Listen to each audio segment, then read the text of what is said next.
Hi guys and welcome back. I am at home today, comfy and cozy in my robe, and I thought it would be a good day to go ahead and review the new Fenty Beauty Powder Foundation. This is their newest launch, and if you've been watching me, you know I'm into powder foundation. So I'm excited to give this a shot. So let's go ahead and jump in. Some of you know that my go-to powder foundation is the Makeup Forever Matte Velvet Skin. I love to dust this all over my face as more like a setting powder. I don't really wear powder foundations on its own. I just find that they look beautiful over top of foundation as your setting powder, sometimes underneath of your eyes if you're going for that full coverage type of glam. So I'm hoping that the Fenty Beauty can do the same. This is what the box looks like, or the unicarton. I did get two shades for when I'm my natural color and then when I am self-tanned. For my natural skin color shade, I got the lightest shade, which is always what happens when it comes to complexion products. This is in the shade 100. And then in my self-tan shade, I got the same shade that I have in my, I think it's the Pro Matte Filt'r foundation that they released a couple years ago. I just did the same exact shade, 230. And here is what the compact looks like. There's nothing really special with the compact. However, I do like the shape of it. I find it to be pretty unique. And then when you open it, you have your mirror up here. And this is the shade with the little logo FB in the powder. And then when you flip this up, you also have a mirror here, which I think is pretty cool, along with the sponge. Now, I know a lot of people are big fans of sponges that come in makeup, different types of makeup. However, with the Makeup Forever Matte Velvet Skin, it's all about the sponge in this powder foundation. So I do want to give the sponge in the Fenty Beauty a shot just to see. I'm never going to know unless I try it. This powder foundation is $36 and it does come in 50 shades, which I think is pretty bomb. Powder foundations are supposed to help those who have oily skin. As of recently, I feel like my skin has become more combo, oily in my T-zone and dry everywhere else. It might be a little more on the dry side due to it being winter now. So I am going to still hope for the best with this, even though I do have some dry skin. Clearly, I have some breakouts going on from me wearing a mask at work. So I am curious if using the powder foundation alone is going to cover these little friends up, you know? So I'm going to try to put this on several different ways and see which way is the best. When you go to the Fenty Beauty website, it does say that it is a light to full coverage, buildable powder foundation. It's long wear, light as air, and crease resistant. It also claims that there is no flashback, it's blurring, sweat, humidity, again, crease resistant, buildable. It loves to be layered, won't settle into fine lines, clog pores, or cake up. It will reduce the appearance of shine, and obviously it is compact and fits in your hand. They recommend a moisturizer to put on before using this powder foundation. I do not have that moisturizer. It is called the Hydra Visor Invisible Moisturizer with an SPF of 30. I already have my moisturizer on, so I'm just gonna kind of go with that because I don't have that moisturizer. And then they recommend to use the Pro Filt'r primer. Again, I don't have that primer. And obviously, if you want a lighter coverage, they suggest using a lighter, a fluffier type of brush for a lighter application, and then using a kabuki style brush for more full coverage. Now, if you don't have any Fenty Beauty foundations, they do have a shade match virtual consultation online that they can actually help you find your match. And they also say that if you do know your shade number, to start there, but you might want to go a shade lighter, which I will be really curious about that when I use this powder foundation with my self-tan shade. So that will have to be at a later date. So let me shut up and get started because I feel like I have been rambling and rambling on. So I'm going to go ahead and take the little sponge, and I'm curious to see if it'll just cover up these blemishes. All right, so I have some of the product on my sponge. I think I'm gonna start with this big old guy right here and just start to, oh, okay. All right. Oh, well, once you kind of keep tapping, it doesn't cover up too much. Let's try here. I did see a video with Rihanna using the sponge with the product on it, and she was taking it and just kind of bouncing it on her face, kind of like this. But she has perfect skin, so what does she need to cover up? But as you can see, it is not really covering up with using the product alone. So if you wanted to use this product alone, I would just assume that you have perfect skin, because this isn't really going to cover up your blemishes. So if you are not going to wear this powder foundation alone, you need to do all your liquids and creams and all that kind of stuff first, because for obvious reasons, you probably don't want to put creams or liquids over a powder.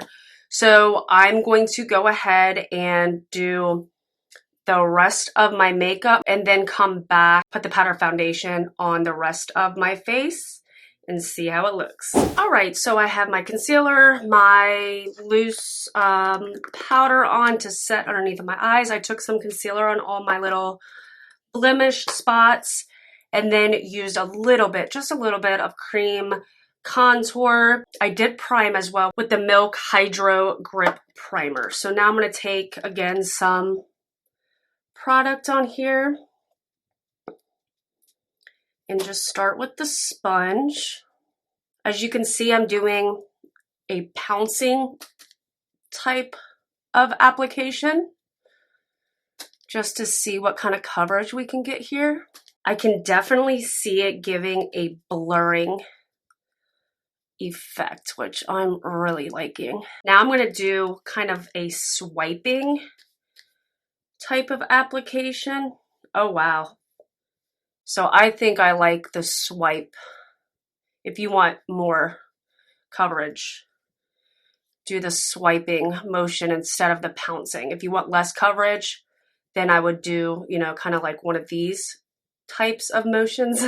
I like this carving out. See that? Carving out underneath of the cheekbone. I like that, but actually I want to go in with a kabuki brush. Probably shouldn't have done what I just did on this side, but it's okay. I'm going to go in with the Tarte, I don't even know what this is called, but it's a very dense type of brush.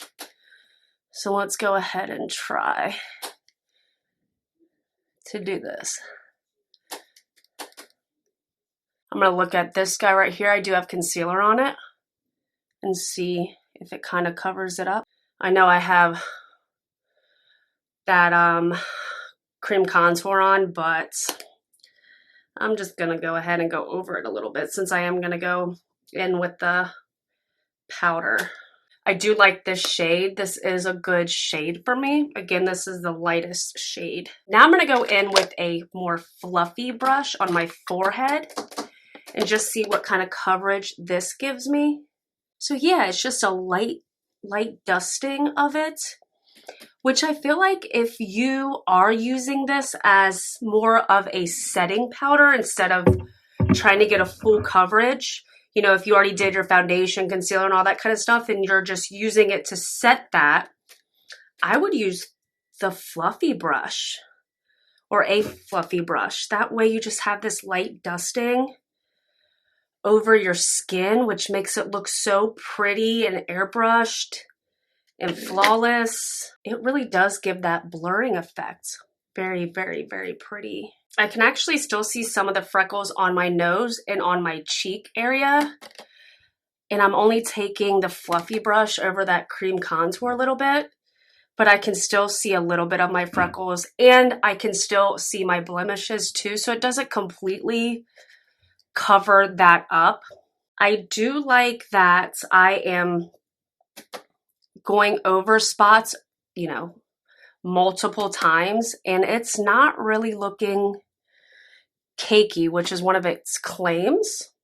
which is really, really nice. I will say with my Makeup Forever though, when I take that bad boy over a blemish and I have concealer on, it covers it completely. I can't even see it. Of course, you'll still see the bump, but I don't, you know, this you can still see a little bit of that redness peeking through. I still think it looks beautiful on the skin. So what I'm gonna do now is go ahead and finish up the rest of my makeup and finish up my eyeshadow. I just wanted a little bit of a slight color on my eyes today. I haven't worn color on my eyes, I feel like, in over a month. So I was feeling like a little bit of a dusting on my eyes of some lilac, maroon, purple type of moment. All right, so I will finish my makeup, come back on camera, let you guys see what everything looks like, and then I will do a wear test and come back and let you see what it looks like at the end of the day. Okay, so here is everything done. I used a lip liner and then topped it with a Fenty Beauty gloss in Sweet Mouth, and it just did not look good with that lip liner that I used, so I tried to take it off and just put the Sweet Mouth gloss on. So my lips look a little busted right now. One thing I noticed about this powder foundation while I was doing the rest of my makeup, it just looked like it was sitting on top of my skin. So I'm hoping that over time it'll start to look more like my skin.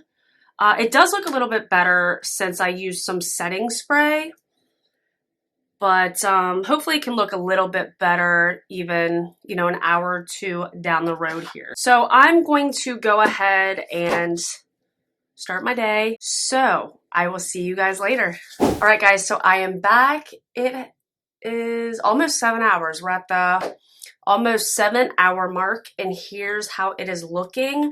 I did not have to do a midday check-in because I really don't feel like there's much change. I have been rubbing my eyes, so my eyeshadow has come off of my eyes, and I also had rubbed my chin down here.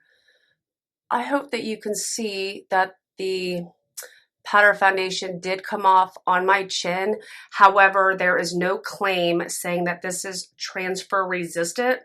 So, I mean, I'm not surprised that it has come off, especially if I rubbed it. There are things I like about this powder foundation and some things I don't. I don't like how it can't cover up my blemishes without having to use another product.